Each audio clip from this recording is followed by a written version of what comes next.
Hai Sobat UPTV, berjumpa dengan saya Feby Berliana dalam program spesial UPTV Triple C, Cerdik Cari Cuan. Oke teman-teman, kita bertemu lagi di episode kali ini untuk membahas 5 berita pasar modal terupdate yang pastinya bermanfaat untuk seluruh Sobat UPTV di rumah. Bersama dengan narasumber kita, Redaktur Ekonomi Update UPTV, Bapak Abdul Sidik. Halo Bapak. Hai, halo, apa kabar? Baik, Bapak sendiri bagaimana kabarnya? Baik.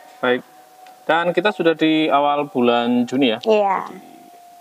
Jadi kita mau membahas nih Pak 5 berita pasar modal terupdate pada episode kali ini. Boleh. Nah, kita akan mengawali kabar ekonomi hari ini dengan informasi dari lantai bursa. Sejumlah emiten besar kembali membagikan dividen kepada para pemegang saham dari sektor telekomunikasi hingga otomotif. Pembagian dividen menjadi daya tarik tersendiri di tengah dinamika pasar yang terus bergerak. Kita ke berita yang pertama Pak ya. Berita yang pertama, Telkom dengan kode TLKM ketok dividen sahamnya bisa naik lagi. Menurut investor.id, PT Telkom Indonesia Persero Tbk TLKM telah menetapkan pembagian dividen tunai sebesar 16,64 triliun untuk tahun buku 2023. Keputusan ini diambil dalam rapat umum pemegang saham tahunan RUPST yang digelar pada 30 Mei 2025. Dividen ini setara dengan 60% dari laba bersih tahun 2023. Pembayaran dividen dijadwalkan pada 28 Juni 2025. Ini berita pertama kita, Pak. Ya. Jadi ini memang bulan Mei Juni ini menjadi bulan yang ditunggu-tunggu oleh investor. Kenapa? Kenapa ditunggu-tunggu? Karena memang banyak investor-investor besar, perusahaan-perusahaan besar itu membagikan dividen. Iya. Nah, salah satunya banyak juga BUMN ya. Jadi kalau bulan lalu itu perbankan, nah sekarang itu yang non perbankan rata-rata membagi dividen. Salah satunya itu adalah Telkom.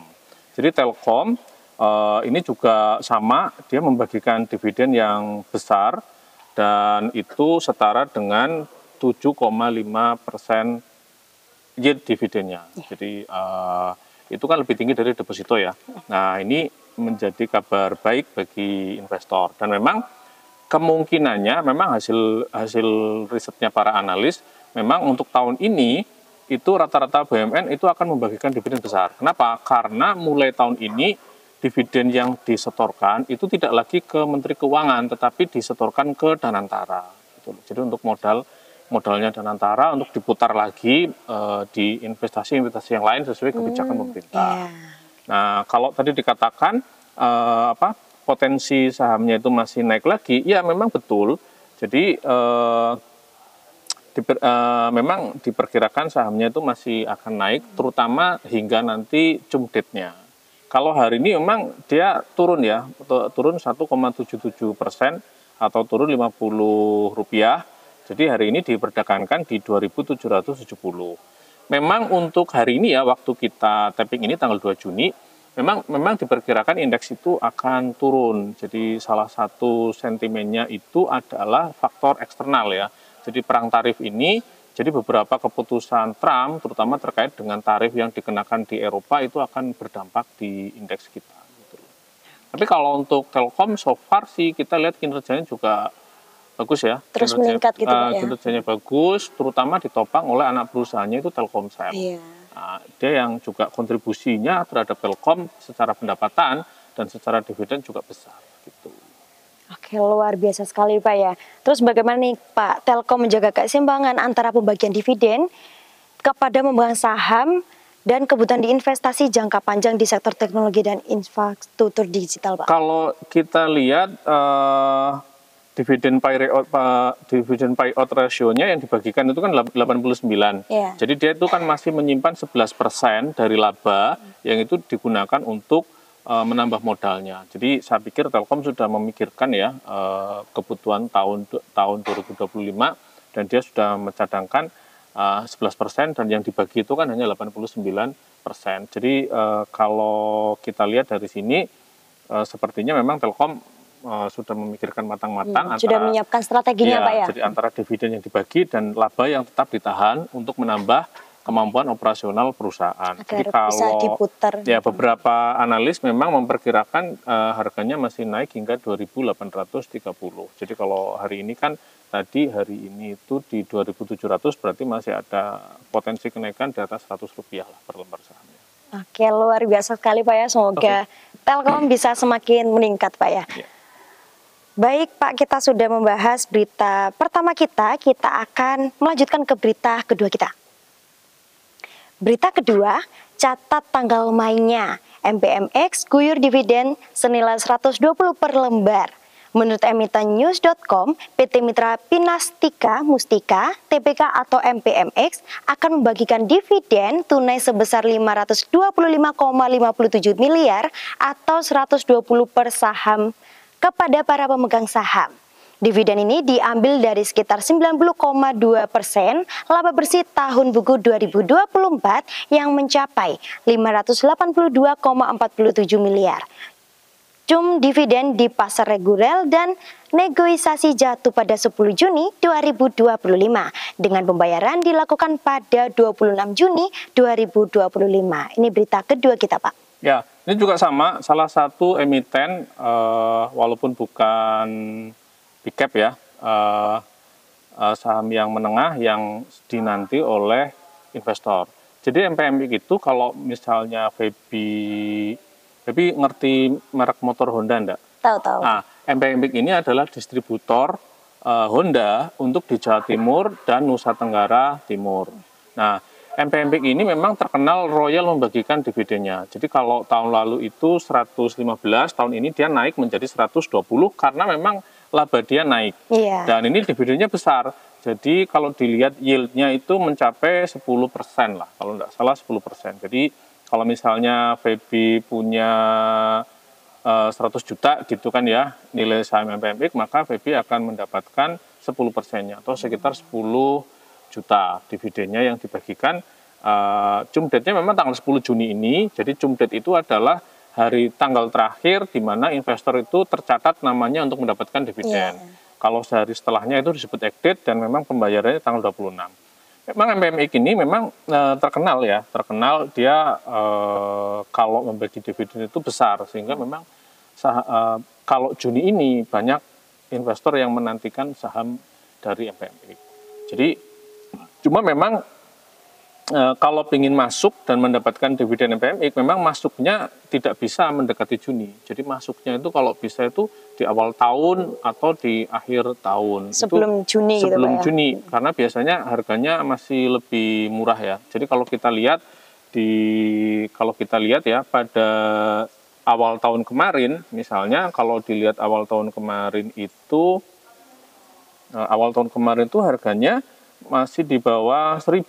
Kalau hari ini kan 1085 ya. Jadi bahkan sempat turun di 900-an gitu. Di April, Maret kemarin, Februari itu dia turun sampai 900-an. Jadi kalau misalnya mau masuk memang sekitar 3 atau 4 bulan sebelumnya. Kalau sekarang memang cenderung sudah naik tinggi ya. Dan bisa jadi setelah exit dia akan turun lagi gitu. Oke, luar biasa sekali Pak ya untuk berita kedua kita. Baik Sobat UB TV, jangan kemana-mana, kita akan jeda sejenak, tetap di Triple C. Cerdik cari cuan.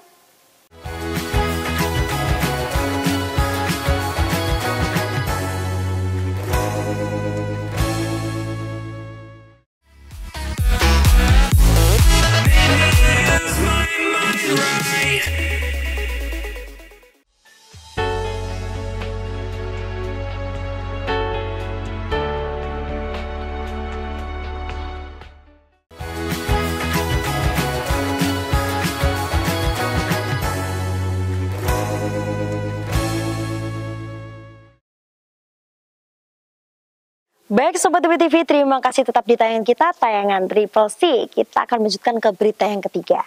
Kita tadi sudah membahas Pak mengenai sektor telekomunikasi sampai otomotif, dan kali ini kita akan beralih ke sektor energi yang kembali menunjukkan kinerja positifnya Pak. Dua emiten besar, satu di sektor gas dan lainnya di sektor imigrasi, mencatat pencapaian penting baik dalam laba bersih maupun komitmen kepada pemegang saham. Berikut laporan untuk berita yang kedua. Berita yang kedua, PGAS tetap tebar dividen jumbo. Menurut investor.id, PT Perusahaan Gas Negara atau PGAS memutuskan untuk membagikan dividen tunai sebesar 3,6 triliun atau 150 per saham kepada para pemegang saham. Keputusan ini diambil dalam rapat umum pemegang saham tahunan RUPST yang digelar pada 30 Mei 2025. Dividen ini setara dengan 70% dari laba bersih tahun 2024. Pembayaran dividen dijadwalkan pada 28 Juni 2025. Ini berita ketiga kita, Pak. Jadi ini juga sama ya. Jadi perusahaan gas negara atau kode sahamnya Pegas itu salah satu BUMN yang bulan Juni ini akan membagikan dividen, dan dia sama dengan perusahaan BUMN lain. Jadi tahun ini pun dia membagikan dividennya itu besar, walaupun jadi 4,4 triliun sebetulnya. Jadi kalau dalam dolarnya 272 juta US dollar. Dan jatuhnya per lembar saham itu adalah 181 rupiah per lembar saham, dengan asumsi kurs rupiah itu di 16.200. Iya. Nah, ini memang sama ya. Jadi dia juga membagikan rasio dividen pay rate-nya itu adalah 80% ya. Dan dividen yield-nya itu sebesar 9,6%. Jadi ini juga sama besar. Jadi bahkan kalau kita lihat itu melebihi perbankan ya. Karena kalau kemarin kita lihat rata-rata misalnya BRI, Bank Mandiri itu kemarin kan kisarannya 8 ya. Yeah. 8% lah. Ini di Pegas itu bisa di 9,6%. Nah ini juga sama. Jadi bisa jadi memang ini salah satu tahun-tahun ini, bahkan mungkin sampai tahun depan diperkirakan BUMN besar itu akan membagikan dividen itu dalam jumlah besar, karena memang dananya tidak lagi disetorkan ke Kementerian Keuangan, tapi sudah dimasukkan ke Danantara gitu loh. Jadi, nah makanya kalau orang yang kemarin banyak bertanya ya, Danantara itu modalnya dari mana? Ya dari dividen-dividen BUMN ini. Jadi kemungkinannya memang hingga tahun depan Danantara itu kan masih membutuhkan banyak modal ya, sehingga kemungkinan besar dividen pay rate dari BUMN itu juga besar ya kisarannya bisa 80 ataupun 90 atau mungkin 100%. Karena apakah ada? Jadi tahun lalu itu Antam atau Aneka Tambang itu salah satu BUMN yang fokus di emas itu juga membagikan labanya itu 100%. Ini Antam juga sama. Antam bulan ini akan RUPS, dan kita tidak tahu ya apakah dia akan 100% lagi atau di bawah 100%. Nah kalau Pegas ini sama. Jadi bisnis gas ini kan juga masih bisnis yang menjanjikan ya. Jadi Karena apa? Karena ini kebutuhan sehari-hari. Kebutuhan sehari-hari tidak hanya bagi rumah tangga tetapi juga bagi industri gitu loh. Sehingga kalau Pegas ini bisa melakukan penjualannya dan bagus dan dia bisa efisien, maka otomatis tahun ini juga kinerjanya mungkin akan sama dengan lebih bagus daripada tahun lalu. Kalau harga sahamnya memang hari ini sama ya, hari ini rata-rata memang merah, hari ini turun 0,27% atau 5 poin ya. Hari ini diperjualbelikan di 1.815 rupiah per lembar saham.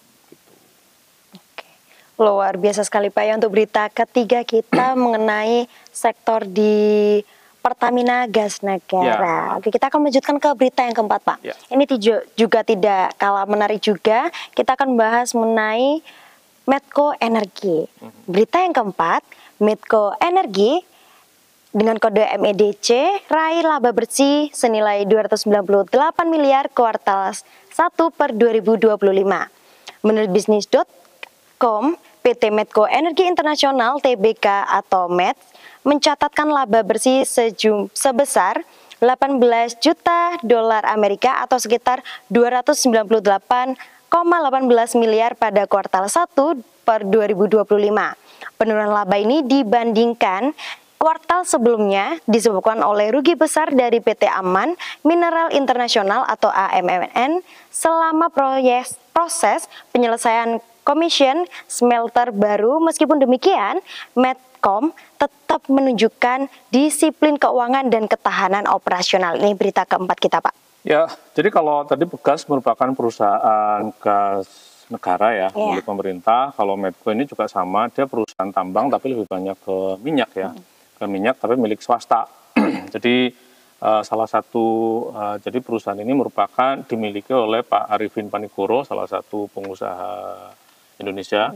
Jadi pengusaha Indonesia dan pernah terjun juga di dunia politik kalau nggak salah, pernah juga terjun di dunia sepak bola ya, waktu itu di PSSI.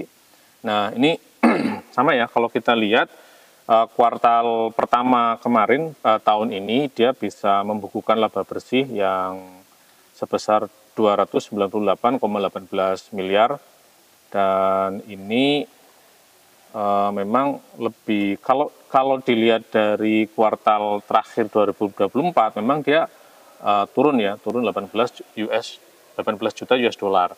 Nah, kalau kita lihat memang Medco ini kinerjanya juga cukup bagus ya, sebagai perusahaan minyak swasta di Indonesia. Jadi dalam jangka panjang dia juga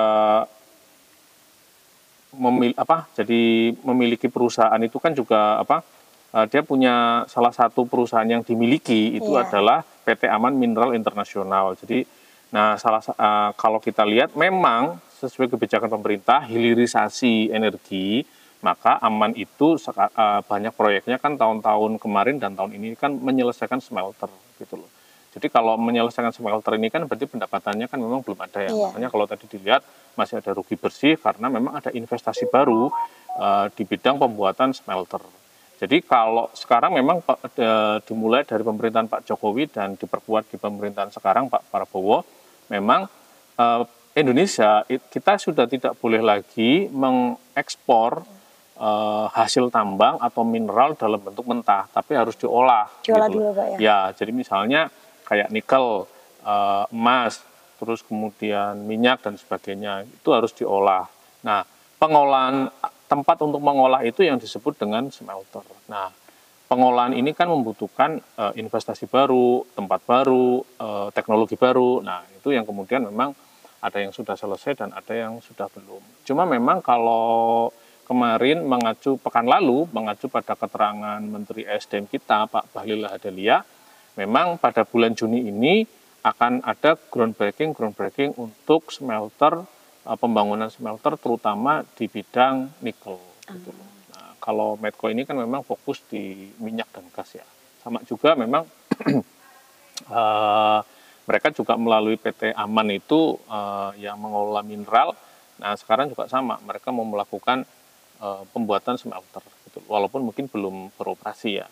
Nah, jadi kalau kita lihat dalam jangka panjangnya, jika smelter itu sudah beroperasi, itu akan memberikan pendapatan yang lebih kepada perusahaan. Gitu. Karena kan nilainya jadi lebih. Jadi kalau misalnya kayak yang sekarang sedang ramai itu nikel itu kalau dijual mentahan, itu kan dijual mentah. Tetapi kalau kemudian diolah di dalam negeri, kemudian misalnya menjadi baterai kendaraan listrik ya, karena sekarang kan bahan bakunya yang dibutuhkan untuk motor listrik, untuk mobil listrik kan memang nikel itu. Kalau kemudian dibuat menjadi baterai kendaraan listrik, maka nilainya akan lebih besar gitu. Oke, luar biasa sekali Pak ya untuk berita keempat. Kita sudah membahas mengenai sektor energi dan Sobat TV kita akan jeda sejenak, jangan kemana-mana, tetap di Triple C. Cerdik cari cuan.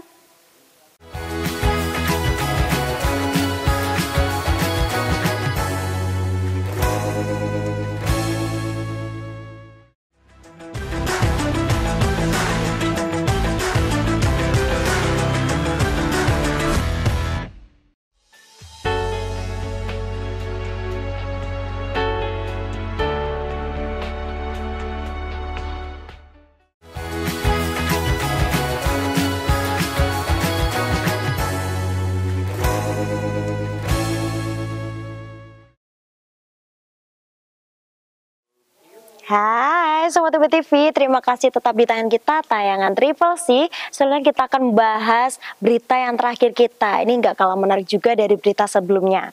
Dan dari sektor retail, sebuah langkah mengejutkan datang dari emiten yang dikenal membawa merek-merek global. Perusahaan ini secara resmi menghentikan operasional dua merek fashion ternama menandai perubahan arah bisnis yang patut dicermati. Menarik ya Pak ya untuk kita bahas. Nah, kita akan membahas untuk berita yang kelima. Berita yang kelima, emiten Harmanto Tanoko dengan kode ZON suntik mati distributor Levi's dan Puma. Menurut bisnis.com, PT Mega Perintis atau Zon, emiten retail milik Hermanto Tanoko memutuskan untuk menonaktifkan anak usahanya PT Miterlindo Global. Miterlindo merupakan distributor merek-merek ternama seperti Levi's dan Puma. Keputusan ini diambil sebagai bagian dari strategi perusahaan dalam menghadapi tantangan di industri retail dan untuk fokus pada lini bisnis yang lebih menguntungkan. Ini berita kelima kita, Pak. Ya, ini juga sama ya. Jadi kalau kita lihat beberapa waktu lalu ya, kita membahas industri tekstil yang turun, dan terakhir kita mendengar ada jadi pilotnya atau tutupnya Sritek ya. Nah, ini juga berimbas kepada produk turunannya. Jadi kalau Sritek itu adalah membuat kainnya, kalau ini kan produknya. Nah, salah satunya kan juga sama ya. Jadi emitennya Pak Hermanto Tanoko ini yang terkenal dengan Tankorpnya itu dia memiliki salah satu lini bisnis yaitu distribusi di bidang pakaian ya, ataupun merek-merek global ya seperti Levi's, Puma. Nah, gerai-gerainya bisa kita jumpai di beberapa pusat perbelanjaan ya di kota-kota besar. Nah, ini juga sama. Kalau kita lihat memang penjualan produk-produk fashion gitu, itu seiring dengan gaya hidup yang berubah atau perilaku konsumen yang berubah, memang mereka kebanyakan pembeli fashion ini sekarang beralih ke produk online ya. Jadi kalau kita lihat gerai-gerai secara fisik memang sepi gitu loh. Sementara kalau misalnya mereka menyewa di pusat perbelanjaan kan pasti harganya juga mahal ya. Jadi memang sektor retail kita di tahun 2025 ini memang di pusat-pusat perbelanjaan memang terlihat turun gitu, terutama produk-produk fashion gitu. Nah, yang masih bertahan adalah produk-produk food beverage ya, produk-produk makanan ya kalau kita lihat. Karena kebutuhan sehari-hari, Pak. Ya, kelihatannya juga seperti itu. Ataupun mungkin orang lebih suka makan di mall sekarang. Gitu. Tapi kalau membeli pakaian, mungkin mereka sekarang menggunakan jalur-jalur online gitu loh, menggunakan jalur-jalur online. Nah, sehingga keputusan dari Pak Hermanto Tanoko tentunya melalui jajaran direksinya di Mega Perintis itu menyuntik mati salah satu distributornya, itu keputusan yang saya pikir tepat ya gitu untuk situasi saat ini ya. Jadi daripada ruginya semakin banyak, mending disuntik mati sekarang. Terus mungkin melihat peluang-peluang lain gitu ya. Mungkin perusahaan juga akan melihat kalau tadi dijelaskan di berita itu kan juga mereka akan mencari lini-lini bisnis lain yang masih menguntungkan. Ya memang sekarang untuk lini bisnis retail terutama fashion memang sekarang berat ya, sedang berat ya. Jadi sewa biaya operasionalnya tetap tinggi gitu, sementara pendapatannya mungkin tidak sebanding gitu loh, sehingga efisiensi ini menjadi satu pilihan yang tidak terelakkan gitu loh. Nah, kalau dilihat ya sahamnya Zon itu hari ini gimana sih? Sahamnya Mega Perintis dengan kode saham Zon itu hari ini juga sama, turun 1,21% atau Rp10. Hari ini diperdagangkan di 815 per lembar saham. Kalau kita lihat dalam 6 bulan terakhir itu harga sahamnya juga turun 1,81% atau 15 poin. Ya, kalau kita lihat year to date atau dilihat dari hari ini disamakan dengan tahun lalu, itu juga sama, masih turun 0,61%. Jadi kelihatannya memang selain kinerjanya, harga sahamnya juga kelihatannya memang dalam tahun-tahun terakhir ini terlihat menurun gitu. Oke, cukup disayangkan sekali Pak ya, karena kan untuk produk fashion seperti Puma dan Levi's kan banyak sekali digemari ya Pak. Ya, banyak digemari, cuma memang saluran distribusinya kelihatannya yang memang perlu strategi ulang lah ya. Misalnya apakah fokus di penjualan online atau mungkin mencari kanal-kanal penjualan lain yang lebih menguntungkan gitu. Oke Pak, kira-kira nih apakah ada ya kayak dampak jangka panjangnya dari keputusan Zon ini menghentikan distribusi merek global seperti Levi's dan Puma terhadap posisi perseroan di industri fashion, dan apakah ini tuh mencerminkan pergeseran arah bisnis yang lebih lokal dan inci Pak? Kalau dampak secara panjang saya pikir enggak ya, karena kan emiten Zon ini juga punya banyak merek-merek lain ya, kelihatannya itu ya. Jadi yang dilepas kan hanya misalnya mungkin 2 brand, kelihatannya juga mereka mau menata ulang lah, menata ulang gitu. Jadi kalau dalam jangka panjang sih sepertinya enggak ya. Masih aman. Cuma memang yang harus diwaspadai gitu, itu pertama ya situasi ekonomi saat ini ya. Jadi kalau misalnya situasi ekonomi di kita terutama di semester 2 ini bagus, karena kan pemerintah juga mulai menggelontorkan bansos ya. Jadi bagi pekerja yang gajinya di bawah 3 juta itu kan dikasih bansos gitu. Nah harapannya nanti memang mengefek atau berdampak pada penjualan retail seperti ini. Jadi sebetulnya yang perlu dicermati ya situasi ekonominya. Situasi ekonominya nanti di semester 2 itu seperti apa gitu sampai akhir tahun gitu ya.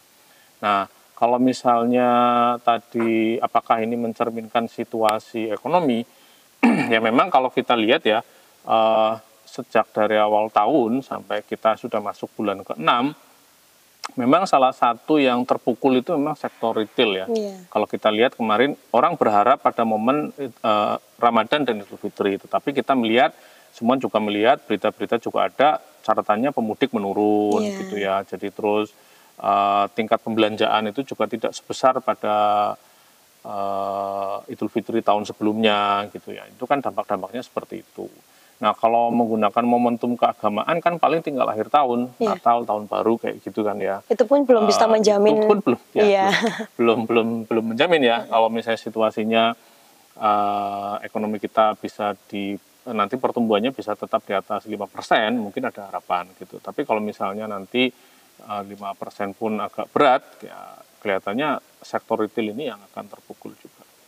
Oke, cukup menyedihkan sekali Pak ya untuk ya memang kompleks ini. Ya. Jadi pertama ada situasi ekonomi yang kurang mendukung, yang kedua memang ada perubahan pola belanja. Gitu. Pola belanja dari kita mendatangi gerai secara fisik, sekarang orang berpindah menjadi secara online ya, saja. Terutama untuk produk-produk fashion, produk-produk kosmetik, kecantikan, memang kita tidak bisa memungkiri, jadi orang mulai mengalihkan pola belanjanya gitu loh ke pembelanjaan secara online gitu loh. Oke, semoga di PT Mega Perintis ini bisa mengarahkan ke bisnis yang lebih menguntungkan lah ya tentunya pastinya. Oke, luar biasa sekali Pak, kita sudah membahas 5 berita pasar modal terupdate dan terima kasih atas kedatangannya Bapak juga. Ya, sama-sama, sudah mengulas untuk berita ini di episode kali ini juga.